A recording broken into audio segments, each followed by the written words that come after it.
Welcome everyone to Not That Media. My name is John and today I start what I hope is a series of videos relating to my all-time favourite convention here in the UK. So come along with me as I start my journey on the road to For the Love of Horror.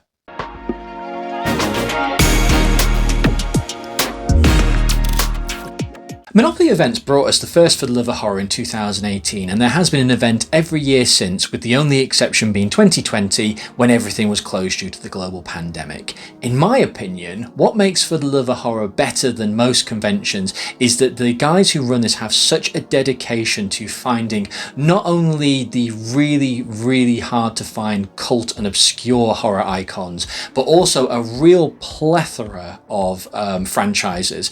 Their event typically has 20 to 30 people, but they can be, in terms of celebrity, but they can be spread over 15 to 20 plus franchises. This is not just a Nightmare on Elm Street event or a Halloween event. These guys, they know their audience. They are the audience, in fact. They find people who, let's be honest, they want to meet as much as we want to meet them. So as a result, they really deliver cult and obscure horror icons.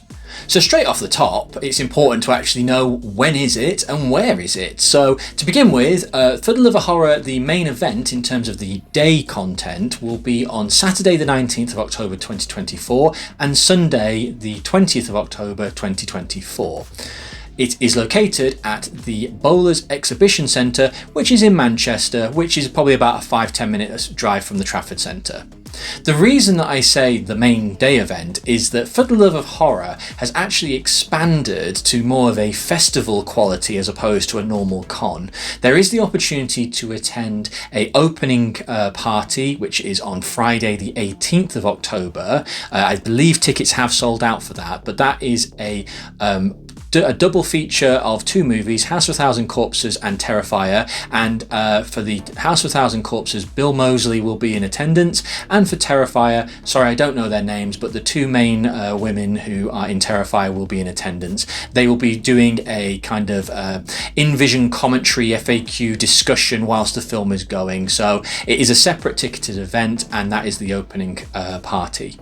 The after parties are a separate ticketed event and they are live bands, live music, alcohol will flow, a good time for all, celebrating a fantastic con for the day and then getting ready for the next day if you're going on the Saturday night or ending it with a bang on the Sunday night. You do not need to attend the after parties or the open parties to enjoy For the Love of Horror at the event. They are sort of bolted on events which only add to the experience. Entry tickets are two levels for the main day events. There is the standard entry, which is exactly what it sounds like, and there is the Diamond Pass. Now the Diamond Pass allows earlier access into the event. You normally have a priority queue to get in, and when the event starts, we normally get in about half an hour early.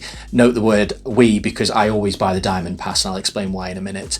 Once you're in, there is also a separate dedicated queue area where you go, you meet with an attendant, tell them who you want to meet, and they will take you to the front of the queue. Whilst you may still have to queue for certain celebrities who are slightly more higher tier or more popular, the queue time is cut to virtually nothing. Now, when weighing up a standard pass versus a diamond pass, I will cover this in later videos, but if you are just going there for a good time, just to have a look around, maybe meet one or two guests, you want your standard pass. If you're intending to be there to do a lot of business and you want to meet a lot of people and do a lot and have time to go around and do other things, the diamond pass is always the way. The diamond pass is more expensive, but it quite rightly, you get what you pay for. So what does that ticket get you? It gives you access to the photography area, it gives you access to the celebrities for autographs, it gives you access to the free photo opportunities dotted around the event, it gives you access to the trader hall, which is massive and worth the entry fee just on its own. It gives you access to some traders that have event specific merchandise. It gives you access to a bar and for food, and more often than not there is a ghost train out in the car park. So even if you're not intending to go and get any celebrity autographs or pay for any photographs, it's a day out in itself with like-minded horror fans. Unfortunately, no. Celebrity autographs and photographs are not free and are not part of your entry ticket. What I recommend you do if you are unsure about pricing and things like that is to get yourself onto For the Love of Horror's website. There it will will list every single celebrity with a really helpful photograph of who it is, just in case you're not sure. Well, some of these people are under makeup, so you might not necessarily know what they look like in real life. Underneath each picture will show you a price for the autograph and a price for the photograph. Starting prices from the photograph, I will add to that. They are two separate prices because they are two separate things, and some people have more value in the autograph than they do in the photograph, and vice versa. I would use this website to work out exactly who you definitely want to meet, and based on that you can budget accordingly. The only exception being a couple of people who are normally pay on the day. This year it's Bill Moseley and Michael Berryman. So For the Love of Horror are very good at giving us a heads up about how much those guys are on the day, but for the rest of them, budget accordingly. You do want to do this because one of the big hints I'll give you now is you've got to be really careful, because on the day all celebrities reserve the right to increase the value of their autograph with no notice. So you may see online, and I'm just making these prices and prices up. Let's just say Amelia Kincaid is £42 on the day. If I pre-order now, I get to her table on the day and she's £55.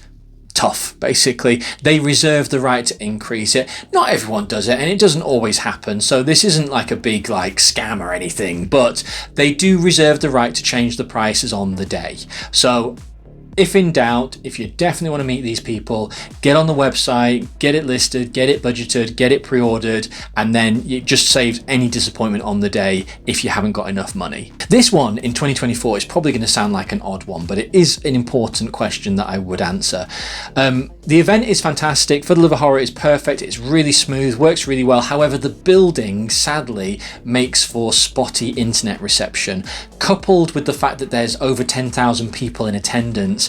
All those mobile phones, signals, devices, Bluetooth, etc. going haywire in the event. It can slow down traders, cash machine, card machines and things like that. So I actually recommend taking cash.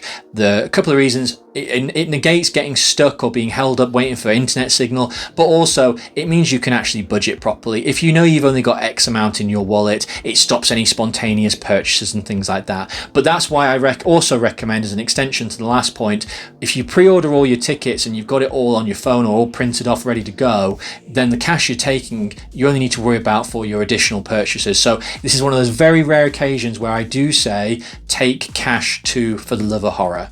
In terms of the number of celebrities attending, For the Love of Horror has been getting bigger and bigger every year, and one credit I will give For the Love of Horror, again, which I don't see from other cons too often, is that all the celebrities attend for both days, so you don't have to worry about missing out on a Saturday only or a Sunday only guest. There's too many this year for me to name. I'm sure they'll flash up on the screen all over the place, but there's a little bit of everything. There's a bit of an Evil Dead reunion, there's a Massive Thing reunion, there's people from Night of the Demons, Halloween, Scream, Texas Chainsaw Massacre, Insidious, just to name a few. There's plenty of different faces, and if you are big horror fans, you will instantly recognize most of these faces. And for those of you who aren't and see the list and you don't know who that is, you can't tell your Bill Mosleys from your Linnea Quigleys, I'm going to be doing a series of quick videos to kind of showcase individuals that I intend to meet and give you a recommendation, aka what I'm intending to get signed,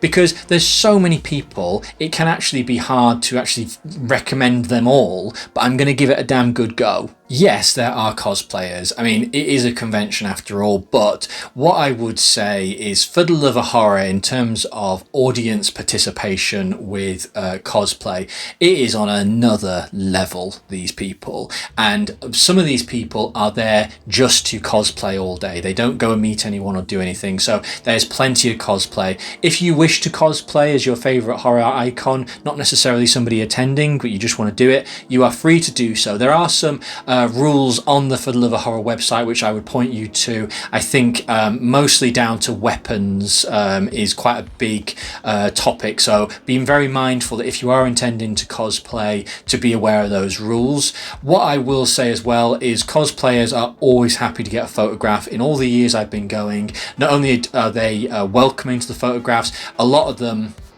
will do things in character. I had a fantastically irritating conversation, or half of a conversation, late in one of the event days, where I was desperate to find something out, and I was speaking to somebody cosplaying as Art the Clown, and this person was so dedicated to the bit that he didn't speak. He was just honking at me, and it was great, but it was one of those situations where I was kind of like, oh, okay, you're doing this, are you? So these guys are committed to the bit, and all power to them, because they are awesome. And some of these people are wandering around in, I want to say, movie quality outfits. It is hot in that arena, and so if you see these cosplayers, take a moment to praise them, congratulate them, talk to them, get their photo with them, all that kind of stuff, because these people are working hard and they deserve to get that moment with you guys, because if they weren't there, I think a good chunk of the fun and the life of the event probably wouldn't be there. In terms of traders, the trader hall is a cordoned off area separate from the Q&A, the autographs and the photography area. It is a big space. It does all kinds of things. There's too many again to list, but anything and everything horror related. Movie props, posters, DVDs, Blu-rays, figures, pops, some like custom made outfits and custom made bits and pieces. There are food stalls, all kinds of bits and pieces. So the traders are all really good. I do want to spend a moment just to give a shout out to two of the traders, because they are regulars, and although they're not confirmed to be here this year, I'd be shocked if they didn't show up. The first is Dean of the Dead. Now, Dean of the Dead is primarily a hot sauce seller. Now, these ain't no ordinary hot sauces. A lot of them are horror themed. They are really well done. They start at kind of a medium sweet level and go all the way up to the top. I strongly recommend his Terrifier if he's doing it this year. This guy is dedicated to bringing premium quality sauces that are fantastic. I just can't describe how good these things are. If you are new to For the Love of Horror and you're looking for avenues for information and things like that, do keep an eye on the Facebook live show they do regularly on the way to the event, because one episode is always dedicated to the hot sauce challenge. They get Dean of the Dead on, and he's sent them some hot sauces, or they're doing some hot sauce challenges, and you get to see the evolution of these guys' heart attack as they're having these hot sauces, as Dean normally sits back from his chair laughing his head off enjoying the show. It is a fantastic episode,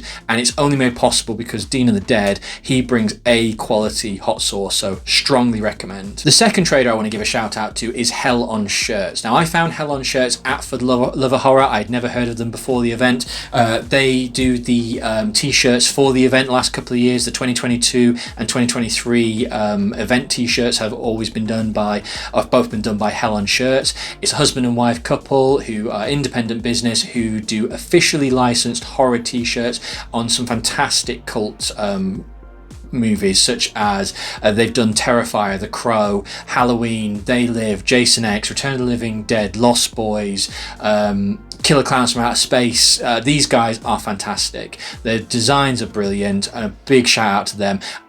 For almost all of my YouTube videos relating to horror or convention, I wear a Hell on Shirts t-shirt. They are my number one go-to for UK horror t-shirts. So check out their website, check out Dean of the Dead's website as well in advance. I hope they're at the event. I hope they continue to deliver not only the event t-shirt, but also the event hot sauce. Dean of the Dead does the event hot sauce. So big shout out to Hell on Shirts and Dean of the Dead. If you're newcomers, go and check them out. Check out their website in advance. So I think that's going to do it for this video. As I said, this was only designed to be a very brief top level introduction to For the Love of Horror. For seasoned regulars, there's probably no new information here, and that's fine. I appreciate you watching. Please do subscribe, as I said at the beginning, because future content will be aimed more in your direction as opposed to just top level information.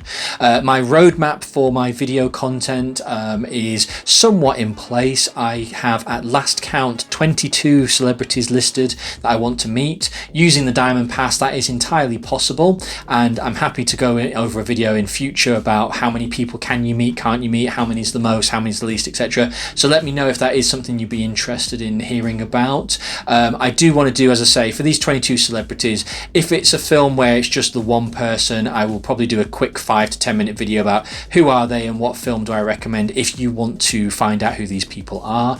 If it's an ensemble film and there's multiple people together, I will cover that as a group in one video. So based on that, I think there was 12 to 13 video opportunities lined up. So again, if it's something that you're interested in, new or long-term fans of For the Love of Horror, please do like and subscribe.